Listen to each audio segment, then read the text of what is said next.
माननीय आरएन राईलाई यस सभाका माननीय सदस्य रुबी कुमारीलाई प्रतिनिधि सभाको उपसभामुख पदमा निर्वाचित गरियोस् भन्ने प्रस्ताव प्रस्तुत गर्न अनुमति दिन्छु। समय 10 मिनेट।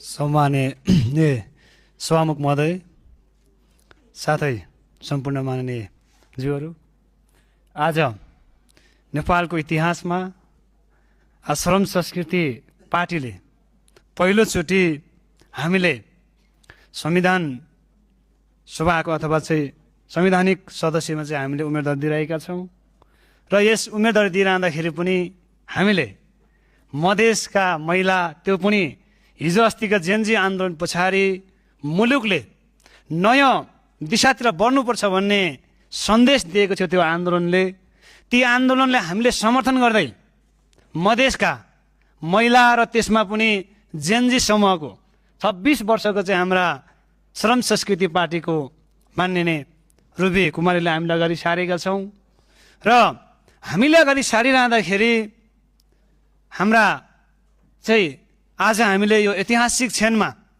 आज हामीले सम्झिनै पर्छ र मैले यहाँ भन्नै पर्छ यस रोस्टमबाट। आज श्रम संस्कृति पार्टीको सुरुवात र तपाईँको स्थापना भनेकै नेपालको माटो, भूगोल अनि यहाँका खोला अनि यहाँका वन बस्तीहरूमा सङ्घर्ष गर्दै आउनुभएका श्रद्धेय अध्यक्ष हर्क साम्पाङको ती कठिनाई तपाईँको सङ्घर्षलाई आज मैले यो रोस्टमबाट सम्झिनै पर्छ। त्यति मात्रै होइन, श्रम संस्कृति पार्टीलाई देशका विभिन्न ठाउँबाट विश्वास गरेर हामीले मतदान गर्नुहुने र श्रम संस्कृति पार्टीलाई एउटा श्रम संस्कृति पार्टी जस्तो स्थापना अथवा यो तहमा पुर्याउनु हुने ती तमाम हाम्रा श्रमजीवी आम हाम्रा योद्धा साथीहरूलाई म सम्झिन चाहन्छु। र आज श्रम संस्कृति पार्टीमाथि भएका केही भ्रमहरू पनि आज म यहाँ उम्मेदवार दिइरहँदाखेरि म चिर्न चाहन्छु।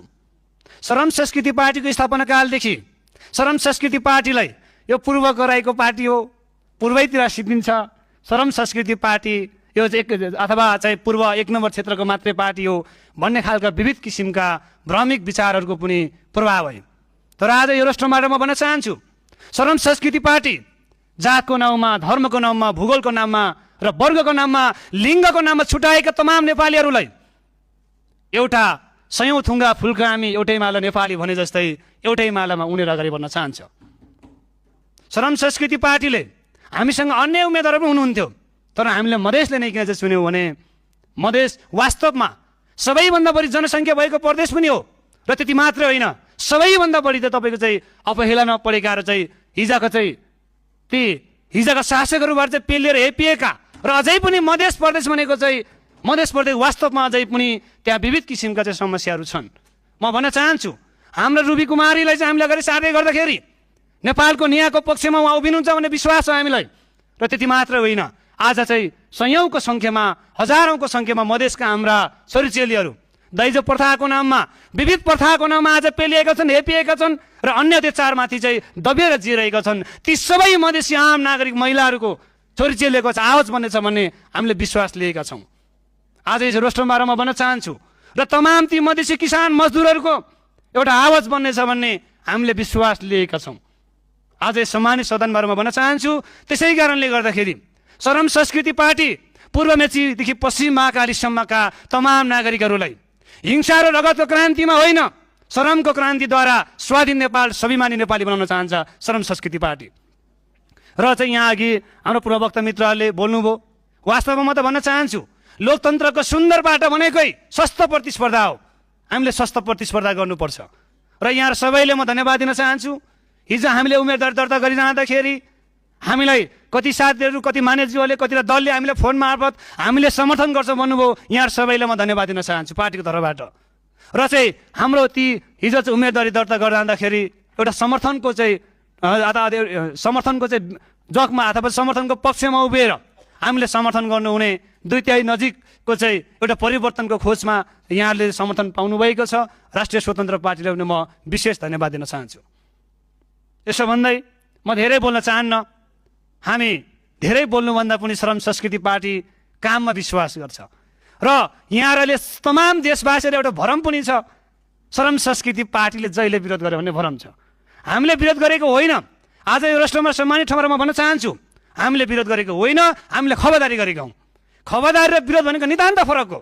खबरदारी गर्नु भनेको चाहिँ खबरदारी कसले गरिन्छ भन्दाखेरि सबैभन्दा नजिकका पात्रलाई, जसले आफूले नजिक हेरिन्छ, जो सफल होस् र उनले चालेको हरेक पाइलाहरू सही ठाउँमा चाहिँ चालोस् भन्ने जसले चाहन्छ तिनले चाहिँ हामीले खबरदारी गर्नु अथवा खबरदारी गर्ने प्रचलन नेपालमा छ।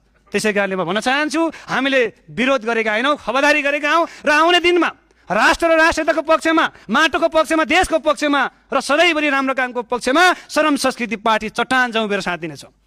हामी हिजोको जस्तो राजनीतिक त्यो चाहिँ अलिक गलत प्रविधिबाट माथि उठेर एउटा वास्तवमा नेपाली बनेर चाहिँ सम्झिनुपर्छ र नेपाली बनेर हामी अघि बढ्नुपर्छ भन्ने हामीले बुझेका छौँ।